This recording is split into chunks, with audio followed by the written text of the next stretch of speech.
Okay, now let's start the viral keratitis. अब इसमें सबसे पहला जो होता है हमारे पास वो है हर्पेस सिम्प्लेक्स का केराटिटिस, ठीक है। अब हर्पेस सिम्प्लेक्स के केराटिटिस में कौन करवाएगा? एचएसवी वायरस करवाएगा। ये एक डीएनए वायरस होता है और ये जो ना हमारे पास बहुत ज़्यादा कॉमन है, एक्सट्रीमली कॉमन है। और ये मोस्टली हमारे पास जो सबसे कॉमन रीज़न है ना यूनिलैटरल कॉर्नियल स्कारिंग का, वो यही होता है हमारे पास एचएसवी, ठीक है। उसके अलावा ये हमारे पास तभी होता है जब हमारे पास इम्यूनो सप्रेसिव कंडीशन हो, ठीक है। और इसमें हमारे पास दो है, HSV1 HSV2, दो वायरसेस होते हैं, स्ट्रेन होते हैं इसके। HSV1 मोस्टली हमारे पास अबव द जो हमारे पास हमारा वेस्ट जो है ना, या अम्ब्लाइकस के ऊपर वाला जो भी रीजन होता है ना, उसको जो है ना अगर वहाँ पे इन्फेक्शन होता है तो HSV1 मोस्टली करवाता है। और HSV2 उसको हम जेनेटल वाला भी बोलते हैं, बिकॉज उसके नीचे अम्ब्लाइकस के नीचे मोस्टली हमारे पास जेनेटल वाला रीजन स्टार्ट हो रहा होता है और हमारे पास ट्रंक रीजन होता है, हमारे लेग्स वगैरह। अगर वहाँ पे होता है तो HSV2 मोस्टली रिस्पॉन्सिबल होता है। HSV1 मोस्टली हमारे पास इन्फेक्ट जो है ना स्प्रेड होता है बाय द ड्रॉपलेट इन्फेक्शन या फिर क्लोज कॉन्टैक्ट के थ्रू, जबकि HSV2 जेनेटल्स के थ्रू, मतलब कि सेक्सुअल एक्टिविटीज़ के थ्रू होता है, ठीक है। उसके बाद हम आते हैं HSV1 हमारे पास ऑक्यूलर रिलेशंस में प्राइमरी है। अब प्राइमरी वाला जो होता है ना, वो हमारा होता है कि पहले कोई एक्सपोजर नहीं हुआ, तभी हम उसको बोलते हैं प्राइमरी, ठीक है। इसमें कोई प्रीवियस एक्सपोजर की हिस्ट्री नहीं होती और ये अनकॉमन होता है ड्यूरिंग द फर्स्ट 6 मंथ्स, ठीक है। ये नहीं होता 6 मंथ्स में, बिकॉज मदर ने इम्यूनिटी दी हुई होती है बच्चे को, तो इसलिए शुरू के 6 मंथ्स में ये नहीं होता। अब ये जो प्राइमरी इन्फेक्शन है ना, वो हमारे पास मोस्टली सब क्लिनिकल होता है, मतलब कि डायग्नोस नहीं होता। इसमें सिर्फ माइल्ड फीवर, मेलिस और अपर रेस्पिरेटरी इन्फेक्शन सिम्टम्स अगर नजर आते हैं, जबकि इसमें हमारे पास ऑक्यूलर फीचर्स में क्या नजर आ सकता है? पेरी ऑरिकुलर वेसिकल्स नजर आ सकते हैं, आईलिड में ब्लेफराइटिस मिल सकती है, कंजक्टिवा में फॉलिकुलर कंजक्टिवाइटिस मिल सकती है, और कॉर्निया में हम लोगों ने अभी पढ़ा पंक्टेट एपिथेलियल केराटिटिस मिल सकती है। इसकी ट्रीटमेंट हम लोग एसाइक्लोविर देते हैं या फिर क्रीम देते हैं फॉर द लीजन, ठीक है। उसके बाद हम आते हैं, अगर ये रिकरेंट है, ठीक है, प्राइमरी नहीं है, रिकरेंट है। अब रिकरेंट वाला मतलब है कि ऑलरेडी इन्फेक्शन हुआ था, अब वो और बढ़ गया है या फिर रिएक्टिवेट हो रहा है, ठीक है। अब इसको हम लोग फिर फर्दर 3 टाइप्स में डिवाइड करते हैं, एक्टिव, स्ट्रोमल और कैरेटोकर यूवेइटिस, ठीक है। अब इससे पहले मैं आपको पहले पैथोजेनेसिस बता देती हूँ इसकी HSV की। इसमें क्या होता है कि हमारे पास जो प्राइमरी इन्फेक्शन होता है ना, वो तब होता है जब हमारे पास अर्ली लाइफ में थ्रू द ड्रॉपलेट इन्फेक्शन हो या फिर डायरेक्ट इनॉक्यूलेशन के थ्रू, मतलब डायरेक्टली वो किसी कॉन्टैक्ट से आ रहा है और ये शुरू वाले 6 मंथ्स में नहीं होता, ठीक है। उसके अलावा यही मैंने आपको बताया, HSV1 जो है वो मोस्टली ट्राइजेमिनल में मिलता है और HSV2 स्पाइनल गैंग्लियन वगैरह मिलता है। अब रिकरेंट वाले में आपको सिम्टम्स क्या मिलेंगे? ये क्या होता है कि मोस्टली हमारे पास गैंग्लियन में स्टे करता है और फिर ट्रेवल डाउन करता है, इसकी रेट्रोग्रेड ट्रांसपोर्ट होती है और फिर टारगेट टिश्यू में आता है और रिकरेंट इन्फेक्शंस करवाता है।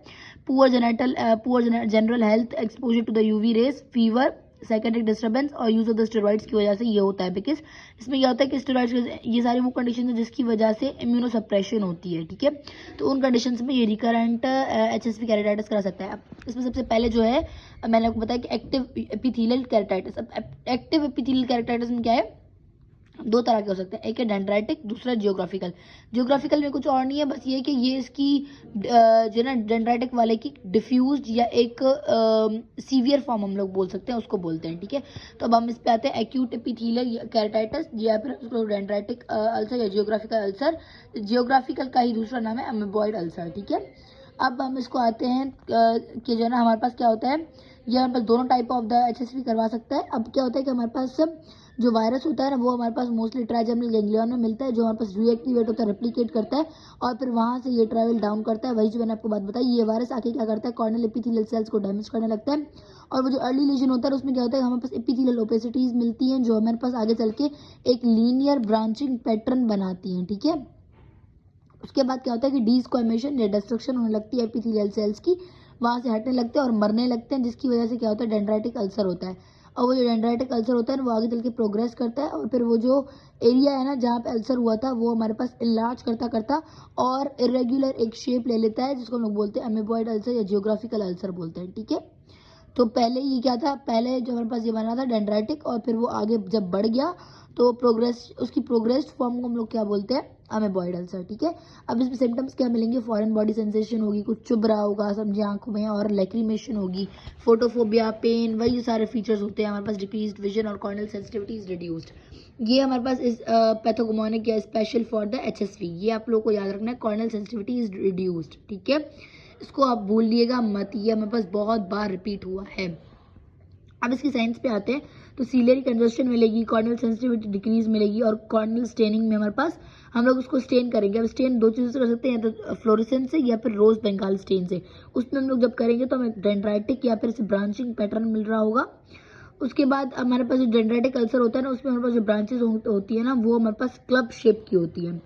अब ये फ्लोरेसेंस स्टेन करता है बेड, ये हमारे पास दोनों BCQs है हमारे पास पास्ट के। फ्लोरेसेंस क्या करता है, हमारे पास स्टेन करता है बेड ऑफ द अल्सर को, जबकि रोज बंगाल क्या करता है, मार्जिन को करता है। फ्लोरेसेंस बेड को करता है और रोज बंगाल किसको करता है, मार्जिन को करता है। इसको याद रखिएगा एज अ मिस्टर, MR हम लोग लिखते हैं मिस्टर का, तो जो ना जो मार्जिन को करता है वो कौन सा करता है, रोज बंगाल करता है। ठीक है, दिस R इज फॉर रोज बंगाल और M इज फॉर मार्जिन्स। और इसको हम लोग याद कर सकते हैं BF से, मतलब कि बेड को कौन करता है, फ्लोरोसेंस वाला करता है। ठीक है, तो ऐसे आप लोग उसको याद कर सकते हैं। अब इसके डायग्नोसिस पे आते हैं। तो अब इससे पहले इस पिक्चर से देखिए, ये ब्रांचिंग कॉर्नियल अल्सरेशन हमको मिल रही है रोज बंगाल से, रोज बंगाल इज रेड, और देखिए आपको क्या मिल रहा है, और इसकी जो फिलामेंट्स है उसमें आपको क्लब शेप का मिल रहा है। ठीक है, उसके बाद HSV डेंड्राइटिक अल्सर जो है, इसमें आपको फ्लोरेसेंस के पेस्ट उन्होंने 2% फ्लोरेसेंस डाई से किया हुआ है। देखिए क्लब शेप की एंडिंग्स है और डेंड्राइटिक अल्सरेशन है। अब उसके बाद यहाँ पे आता है जियोग्राफिकल, ये डेंड्राइटिक कॉर्नियल अल्सर था, अब आता है जियोग्राफिकल। देखिए जियोग्राफिकल कितना डिफ्यूज्ड है, जब ये इरेगुलर भी है। ठीक है, अब हम आते हैं इसकी डायग्नोसिस पे। डायग्नोसिस तो वही आपकी भाई जो है ना, आप लोग क्या करेंगे, उसकी अपीयरेंस देखिए, कॉर्नियल अल्सर की देखेंगे और डिमिनिश्ड कॉर्नियल सेंसिटिविटी, ये मैंने आपको ऊपर ही बताया। दिस इज सो इम्पॉर्टेंट, आप लोग को याद करना इज मैंडेटरी। ट्रीटमेंट में हम आते हैं तो वही हम लोग क्या देंगे, एसाइक्लोवेर देंगे। उसके अलावा ये हमारे पास एंटीवायरल है और हमारे पास इन्फेक्टेड सेल्स पे काम करता है, और ये हमारे पास कॉर्नियल एपिथेलियम को पेनिट्रेट करने की ताकत रखता है। और इसकी एप्लीकेशंस हमारे पास हम लोग 5 टाइम्स अ डे देते हैं। उसके अलावा हम लोग इसमें ट्राइफ्लोरो थायमिडीन के ड्रॉप्स भी दे सकते हैं। उसके अलावा हम लोग क्या करते हैं, इसमें एसाइक्लोवेर की तरह ही होता है ये भी। उसके अलावा हम लोग देंगे अर्बेनासानाइड, ये हमारे पास रेजिस्टेंट होता है टू द एसाइक्लोवेर एंड ट्राइफ्लोरो थायमिडीन। उसके बाद हम लोग आते हैं कि डेब्रेमेंट। डेब्रेमेंट में क्या होता है कि इसमें हमारे पास मैकेनिकल रिमूवल करते हैं हम लोग वायरस लेडन एपिथेलियल सेल्स की, और ये जो हमारे पास इफेक्टिव वे होता है ट्रीटिंग द डेंड्राइटिक अल्सर, और ये जब हम लोग एंटीवायरल से कंबाइन करते हैं, लेकिन ये हम लोग जियोग्राफिकल अल्सर में नहीं करते डेब्रेमेंट। ठीक है, अब डेब्रेमेंट हम लोग सिर्फ रेजिस्टेंस केसेस में करते हैं और वरना नहीं करते। अगर कोई एंटीवायरल्स को रिस्पॉन्ड नहीं कर रहा तो ही हम लोग ये मैकेनिकल रिमूवल करते हैं वायरस का, वरना नहीं, क्योंकि ये बहुत पेनफुल वगैरह भी होता है। और ये हम लोग करते कैसे हैं, एनेस्थीसिया लगा के, उसके बाद स्टेराइल कॉटन टिप्ड बड जो होता है ना, उसको हम लोग करते हैं एट द एजेस पे अप्लाई करते हैं ताकि वो फैले ना। और उसके बाद है कि हम लोग टॉपिकल एंटीबायोटिक्स भी दे सकते हैं ताकि सेकेंडरी इन्फेक्शन ना हो। साइक्लोप्लेजिक ड्रग देंगे वही for the relief of pain, ये हमारे पास BCQ है। हम लोग साइक्लोप्लेजिक ड्रग्स क्यों देते हैं कॉर्निया के मसलों में, because of the relief of the pain. और ओरल एंटीवायरल थेरेपीज भी देंगे अगर इम्यूनो डेफिशिएंट पेशेंट है तो।